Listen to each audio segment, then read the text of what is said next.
I used to be the road manager for the Screaming Jets, you know, playing with one of the biggest bands in Australia, an international band. It was sex, drugs and rock and roll. That is the truth. I used to drug a lot. You know. The highs would be high when I'd be on, you know, drugs at the venue and you know, and the nights we were playing. But it was when we'd go home for a couple of days where I'd just fall into such deep depression and I'd be crying, saying to myself, I don't want to go do this no more. I hate this. Living out of a suitcase on the road and meeting girls on the road, and you know, I didn't think I needed help, but I really did. 19 months later is when this girl contacted me and said, you've got a boy. And I thought, oh my gosh, if he is my boy, you know, I need to do something, I need to see him more, you know. When I'd go and see him, I'd see her, she was just totally off her head, you know, heroin. And I just wanted to take off with him. That was the start of it. We were in court, in the children's court, and that's where I began to really try to get my life together. I didn't know nothing about parenting, you know. It was a struggle. You know, I was basically just looking after myself. The first time I met Jamie, it was after an interview from emergency relief. It was an emergency. I had bills and I had no food, and I really had no food. He didn't even have 2 5 cents to rub together. But you know, we got there and the lady with her, she was lovely. She said, do you mind if I pray for you? And I started praying, and I started crying, you know.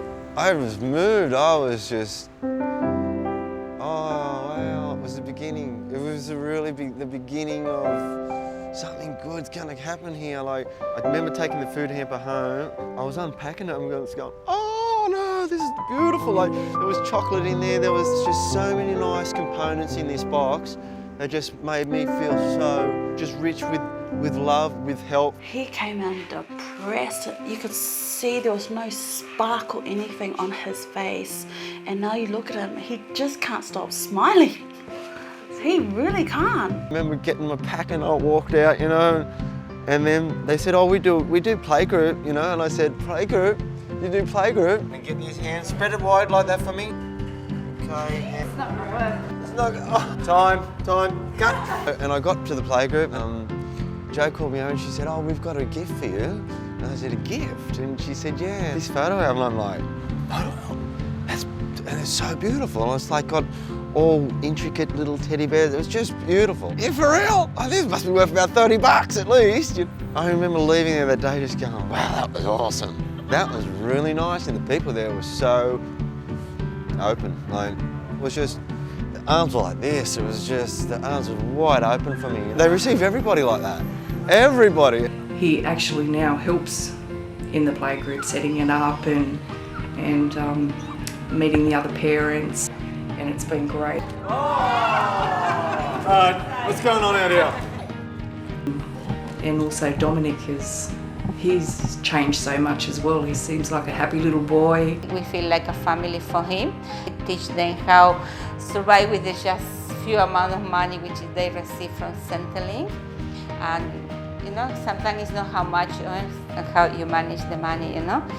I think that he learned that too, and now he's getting much, much better, yeah.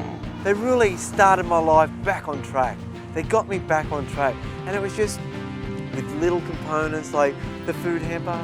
It's not too much, but it was beautiful to me. I remember I said to Jo, you know, hey Jo, I want to do some volunteer work. It was Monday. I said, I can start tomorrow. And they said, no, really, we need someone tomorrow. And I remember coming down, getting the truck and driving out. And as I'm driving out, I'm feeling so proud of myself. Is that, wow, you are feeling this, is making you feel good. Without Vantage, my life wouldn't have turned around within a year. It just wouldn't be happy. Like, I can honestly say that without Vantage, I just wouldn't be the same person I am today.